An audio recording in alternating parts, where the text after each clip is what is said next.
Axl Rose, the frontman of the legendary rock band Guns N' Roses, has a dark story that you may not know about. Behind the famous rock star lies a story filled with twists, turns, and heartbreaking stories that we're going to explore in today's video. Axl Rose was born in Lafayette, Indiana, as the oldest child of Sharon Elizabeth and William Bruce Rose. His father has been described as a troubled and charismatic local delinquent, and the pregnancy was unplanned. At just 2 years old, his world turned upside down when his parents separated, leading to a tragic twist. But brace yourselves, because it gets even more devastating. His father, in a shocking move, abducted and molested him before mysteriously vanishing from Lafayette. Rose recalled a horrific incident from his childhood. I remember a needle, I remember getting a shot, and I remember being sexually abused by this man and watching something horrible happen to my mother when she came to get me. This alleged incident had a lasting impact. He believes it to be the source of his negative thoughts towards women, sex, and homosexuality. Rose revealed during an interview in 1992, "My real father was a pretty fucked up individual." Rose says his mother's eyes turn black anytime his real father is mentioned in conversation. His birth father's very existence was hidden from him until late in his childhood. "I wasn't told I had a real father until I was 17, Rose said.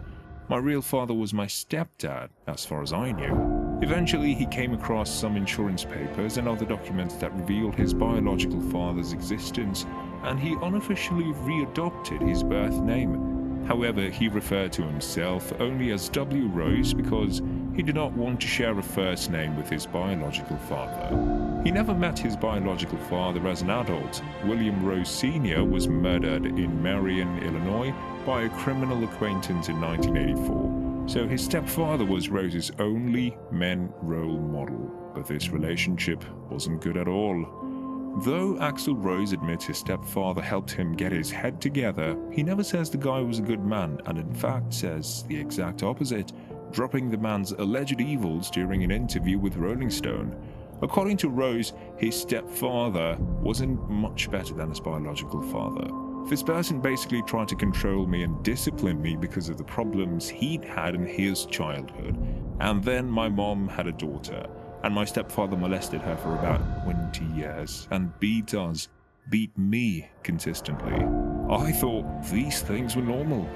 By the time Rose made those revelations public in 1992, he had long since separated from the man he called one of the most dangerous human beings he's ever met. "It's very important that he's not in my life anymore, or in my sister's," Rose said.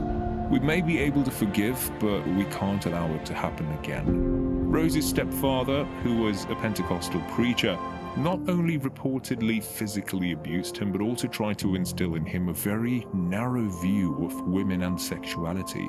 Whenever there was any form of sex, like a kissing scene on TV, we weren't allowed to look.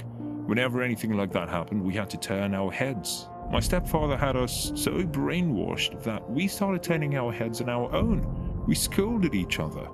Rose's mother, influenced by her husband's intimidating behavior, didn't intervene or stand up for Rose. According to Rose, she was too insecure to confront her husband or leave him.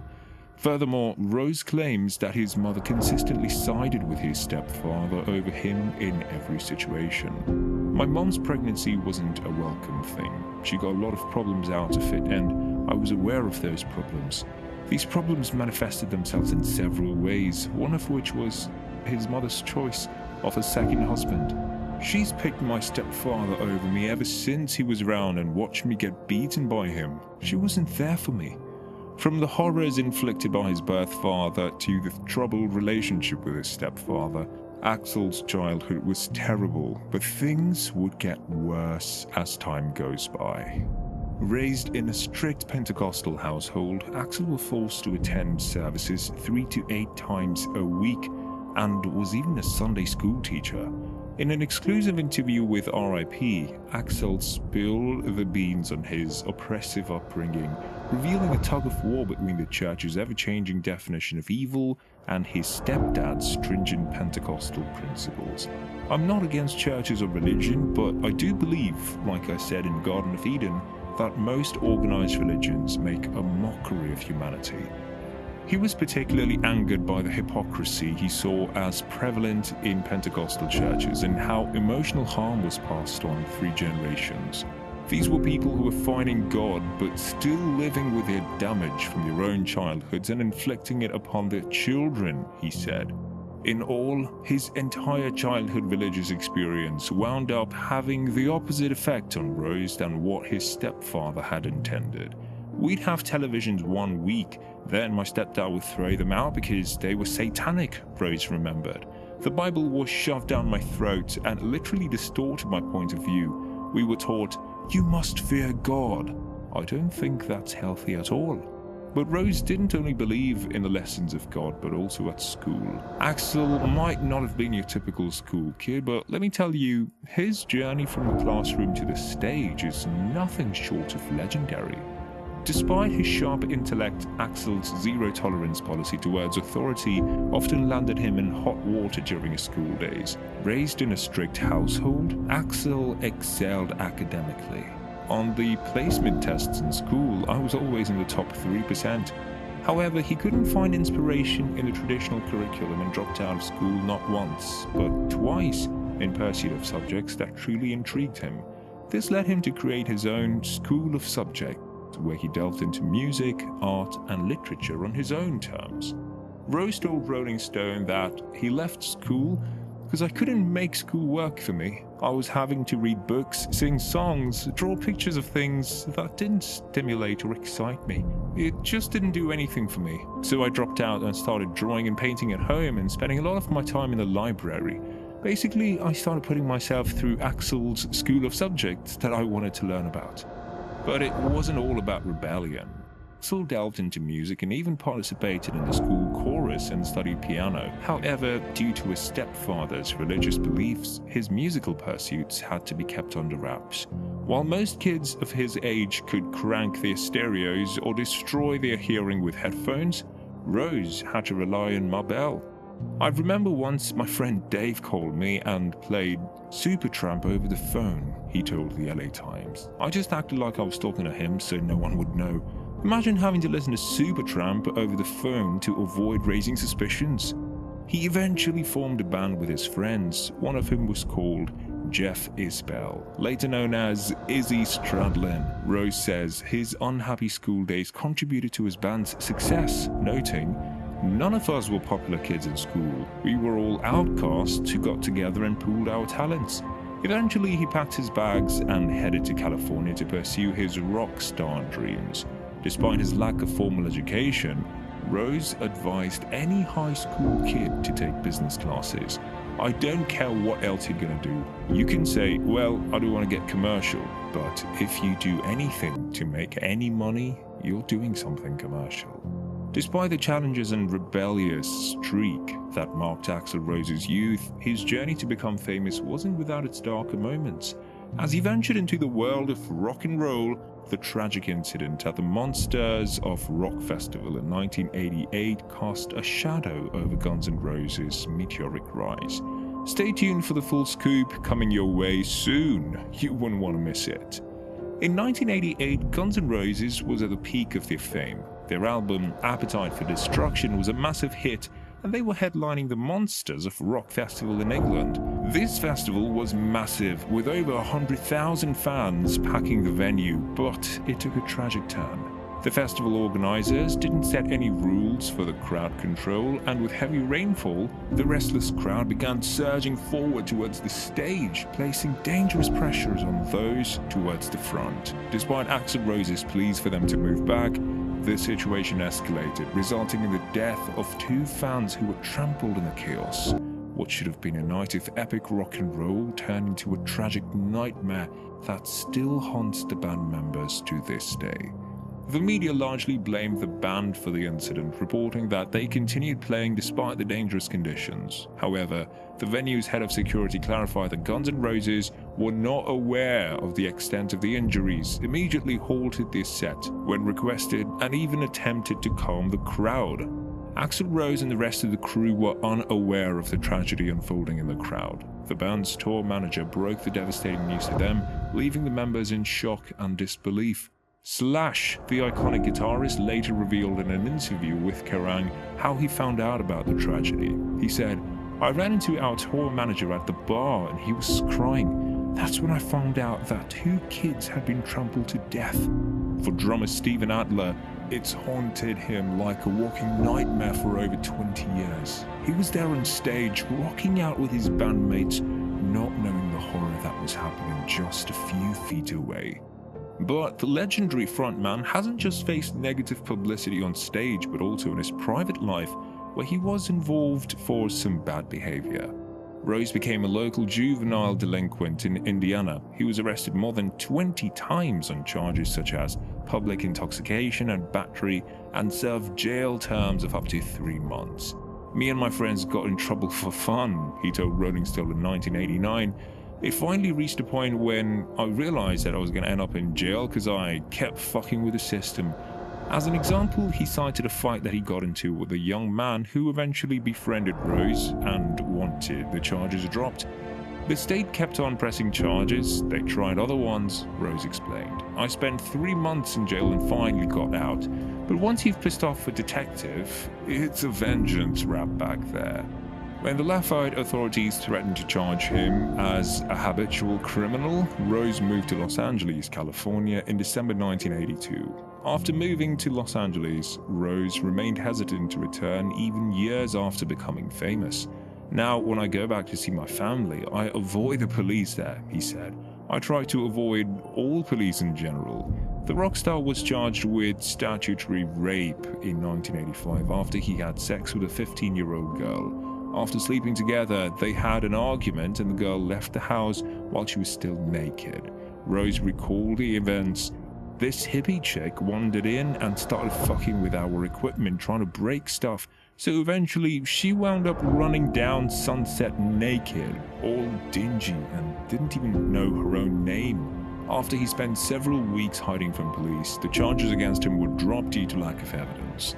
During a 1987 concert in Atlanta, Rose was arrested on stage after assaulting a security guard during a show. He was held backstage and allowed to leave if he apologized to the guards, but he refused and was arrested. In 1990, Rose was arrested yet again for assault with a deadly weapon after allegedly hitting his next-door neighbor on the head with an empty wine bottle. Rose stated that the neighbor swung a wine bottle at him after he responded to her yelling.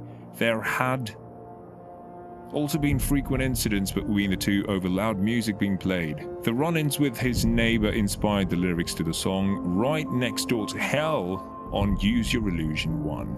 And in 1992, there was the infamous Riverport riot where Axl was found guilty of property damage and assault. He was fined $50,000 and given 2 years probation. But wait, there's more drama at the airport. Fast forward to 1998 and Axl's causing a stir at Sky Harbor Airport in Phoenix. This time, he's in a showdown with an airport guard who is searching his luggage. He was charged with misdemeanor count of disorderly conduct. But his publicist insists that it was a simple misunderstanding and that Rose was simply trying to protect a fragile memento he had been given. And if you thought things couldn't get any crazier, think again. In 2006, Axl finds himself in a Swedish showdown after allegedly biting a hotel security guard in the leg. Rose was deemed too intoxicated to be questioned right away by police. He was fined $5,500 for the incident, as well as ordered to pay $1,360 in damages to the guard. It looks like the rock star just can't seem to stay out of trouble. Axl wasn't just battling it out on stage, he was also fighting some serious mental health issues. Doctors diagnosed him with bipolar disorder, but Axl wasn't convinced. In a subsequent interview, Rose questioned the diagnosis, saying it felt like they slapped a label on him without digging deeper. "I went to a clinic thinking it would help my moods. The only thing I did was take one 500-question test, filling in the little black dots. All of a sudden, I'm diagnosed manic depressive.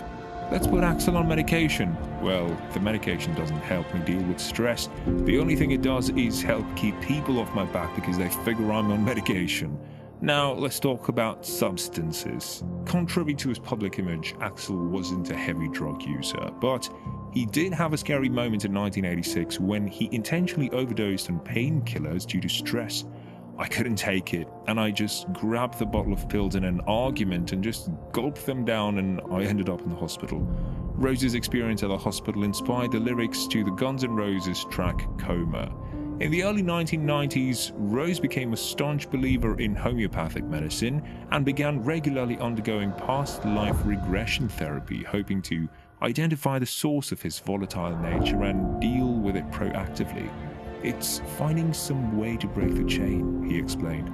"I'm trying to fix myself and turn around and help others. You can't really save anyone. You can support them, but they have to save themselves."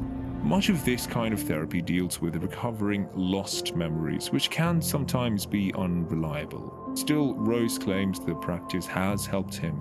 "My life still has its extremes and ups and downs," he said, "but it's a lot better because of this work." During the making of Chinese Democracy, Axl took things to a whole new level by bringing in a personal psychic.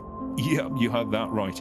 This psychic would look at photographs of potential employees to read the auras and decide if they should be hired.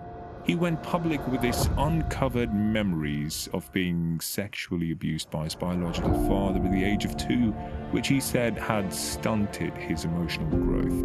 He faced his demons head-on, diving deep into his past to understand the root of his behavior. And what did he find? A wounded child, still screaming and angry, hiding behind the facade of Axl Rose.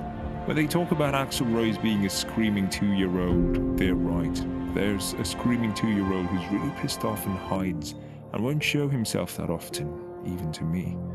When Rose vented his rage, nothing in his path seemed safe. During a visit by Rolling Stone, his condo resembled the aftermath of a battle between Chuck Norris and Godzilla.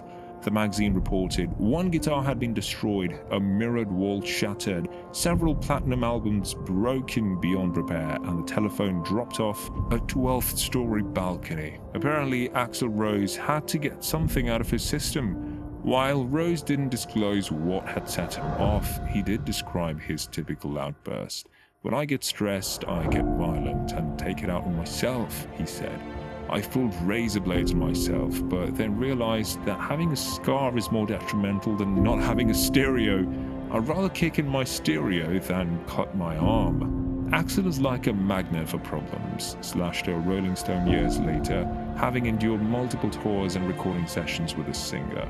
"I've never met anybody like him. He's the kind of guy that will get a toothbrush stuck down his throat because that particular toothbrush happened to be defective." But Rose received much serious criticism for his late appearances at concerts, sometimes taking the stage hours after the band was scheduled to perform. In July 1991, 90 minutes into the concert at the Riverport Amphitheater near St. Louis, after on-stage requests from Rose for security personnel to confiscate a fan's video camera, Rose himself dived into the crowd to seize it. After being pulled back on stage, he announced, "Well, thanks to the lame-ass security, I'm going home," and stormed off stage. Well, that little stunt kicked off a full-blown riot with 60 injuries, 16 arrests, and a hefty $200,000 in damages. And that wasn't the only time Axl's antics turned a concert into a battleground. In August 1992, at Montreal's Olympic Stadium, during a co-headlining tour with Metallica, James Hetfield, Metallica's frontman, was severely burned in a pyrotechnics accident, cutting their set short. However, Guns N' Roses was unable to go on stage early because Rose once again was late arriving at the venue. Nearly an hour into the show, Rose decided to bail early, claiming he had a sore throat. That set off a riot in which fans went wild, smashing windows, looting shops, and even burning cars and band merch. In 2003, Axl Rose's behavior got even more unpredictable. There were times when he straight up didn't show for scheduled gigs, leaving fans furious and sparking riots in venues like Vancouver. It got so bad that some promoters even stopped booking the band. But this relationship wasn't the only one who got worse. The relationship between Axl Rose and Slash, former members of Guns N' Roses, soured over the years, leading to public feuds and legal battles. Creative tensions and personal differences caused every original member to leave the band by 1997. The rift intensified when Slash collaborated with Michael Jackson in 1991, whom Rose distrusted due to abuse allegations. Legal disputes ensued, with Slash and Duff McKagan suing Rose for allegedly withholding their royalty revenue shares. Months later, Rose countersued, calling Slash an opportunist and manipulator. Their animosity continued, with Rose referring to Slash as a cancer and Slash expressing disdain for Rose. One of the two of us will die before a reunion, and however sad, ugly, or unfortunate anyone views it, it is how it is, Rose told Billboard in 2009. Nevertheless, in 2018, they put their differences aside and happily reunited under the Guns N' Roses name.